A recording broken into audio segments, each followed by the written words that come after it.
I'm no longer together with the father of my two daughters. And this is a short version of how that came to be, so you can understand the full story of my healing journey. And I still love him. I have a lot of respect for him and I love to support him, and it's vice versa. So I'm very, very grateful for the relationship that we still have, but it's not a romantic one. It's just one of respect and loving each other in a kind of like friendship, really close connection through our children bond. So, before Cynthia passed away, we already knew that Jorge, his son, was struggling in the Netherlands and he needed to be with his papa. But the thing was that Jorge was always working. He was a workaholic, he loved his work, and I tried to support him in that. But I was trying to raise our three children while also having my own business, which costs a lot of energy. And being a business owner of one of the best daycares on the island, I also wanted to be one of the best moms of the island. So I did everything according to the books. Extended breastfeeding, was breastfeeding two children at the same time. Juliet was being cloth diapered. We did the attachment parenting, the baby wearing, the co-sleeping, you name it. But what I didn't realize is that you first have to take care of yourself and then you can do all of those things. But I was not taking good care of myself. I was exhausted and I actually was already living in survival mode for multiple years in Aruba.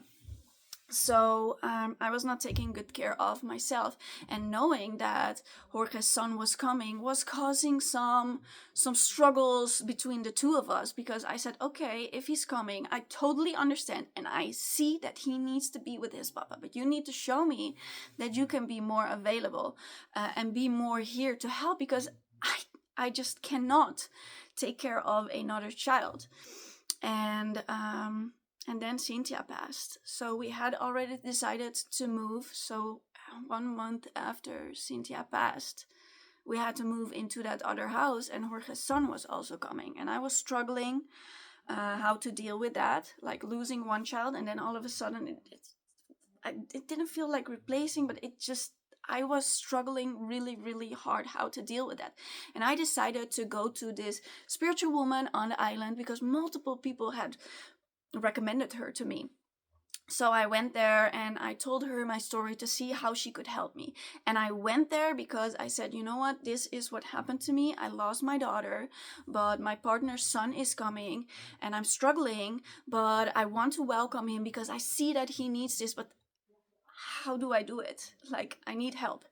And then I realized that instead of staying conscious, she was triggered into her own fears and she got, I guess, like unconscious, and she started answering me from her own fears. She said, you know what, you just lost your daughter, like it's a lot, like he cannot come, you have to cancel that he's coming, they cannot be, it's too much, you cannot have that right now, maybe like in a year or something.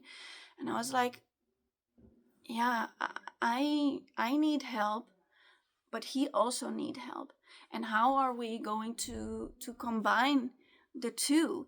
And this is not what I need. And that also made me realize that I have to find my own way, because everybody is looking through the world, looking at certain situations through their own programming. And losing a child is the biggest fear that anybody has, because this is so painful. And that is also why she was looking through the eyes of her own fear, like, if this would happen to me, I would not be able to have that son come. But I didn't come for that. I came for help to how to actually make it work. So eventually we moved to the different house. It was very, very difficult having to say goodbye to the house where we had lived with our beautiful Cynthia for the past couple of months. And the only thing that I was really grateful for was that she went to view the house with us. So I knew that her little feet had been walking in that house. I have some memories of her playing there with some of the toys of the previous owners' children. And so we moved to the new house, and Jorge's son came and lived with us. But I had just lost a child, and mind you, I had to start working again after 2 weeks of losing my daughter, because financially I couldn't pay for having somebody else to work for me in that period. So I was working, I was grieving, I was in survival mode, and I told Jorge, I cannot. And I can only take care of my own other two children. I can take care of Orlando and Juliet. After I finish work at 1, I will take them with me like I always do. You have to take care of your own son after school. And when you finish work, then you guys can come, and then I will take care of you guys. But I cannot have anything more on my plate than I already have. And it was hard. It was hard for Jorge, and it was hard for his son. And I truly can understand that, because Jorge saw his son wondering, like, why can Orlando and Juliet come home after school but not me? And it was breaking Jorge's heart to hear his son say that, and I can totally understand. So I tried to, like, on Wednesdays have him as well, but we still had these struggles. And also, what happens if you are two parents that have lost the same child, then sometimes I had really, really good moments where I thought of a beautiful memory of Cynthia, and I wanted to share it with him.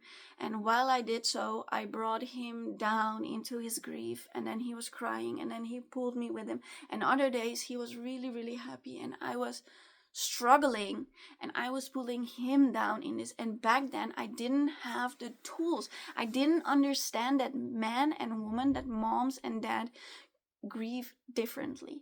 I do have that now, and I have a whole chapter about it in my Healing Grief course on the membership, specifically for brave parents. An amazing membership with brave parents who want to honor their child through their own personal growth, where I have described all of the difference, how men and women grieve differently, and how to use that knowledge in your healing journey to stay connected. And eventually I felt that I really needed my family around me that was living in Aruba. So when it was Christmas, around Christmas time, I went with Orlando and Juliet, and I went to a plane to the Netherlands. And Jorge told me beforehand, he said, you know what, I really, really have to think about our relationship, and if it's the right choice to stay together or maybe not. And in this time that you're gone, I'm gonna think about it. And I felt like for a long time I was already walking on eggshells in my own home. And I felt like, you know what? I love him and I want to stay together. But if he decides that that is not the right way for him, then I believe that the universe is gonna bring up the right choice for us. So whatever it is that he decides, I'm gonna just fully accept it. And when I was in the Netherlands, he decided that he wanted to move out with his son, and they found a different place. And when me and Orlando and Juliet came back, they lived somewhere else. And from there on, both of us started our own healing journey, and a journey of releasing so much negative beliefs, of stepping into our own power, into our own hearts. And I truly believe that we had to have this experience of separation to find our own ways and our own limiting beliefs and releasing those, and that we were not able to do that together. So I have no grudges at all. Actually, I love him so much. I respect him, and like I said, I support him, and vice versa.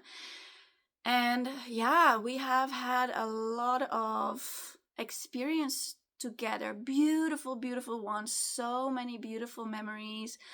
Also with Cynthia, I mean, we are the two people who have the most amazing memories together with her, and that just creates a special bond. And also because he's the dad of Juliet, so we're still in very close contact. And but yeah, this is just how we parted. And if I only knew all of this information about the way that people grieve when it comes to their sex, then I don't know. If I could go back in time, I wouldn't be able to change anything, because I would take the mindset that I have right now. So I wouldn't know the information that I know right now. So that's also why I stopped with all of the what ifs, because you can do all of the what ifs, but it doesn't change a thing. You are programmed in a certain way, and that programming makes for all the choices that you make. And going back in time will just put you back into that same level of consciousness, and you would make the same choices all over again. So that is kind of like how I'm able to see my past, let it go, and instead of saying like a lot of traumatic things happened, or a lot of bad things, or a lot of good things happen, whatever it is, I just say all of my past is wisdom.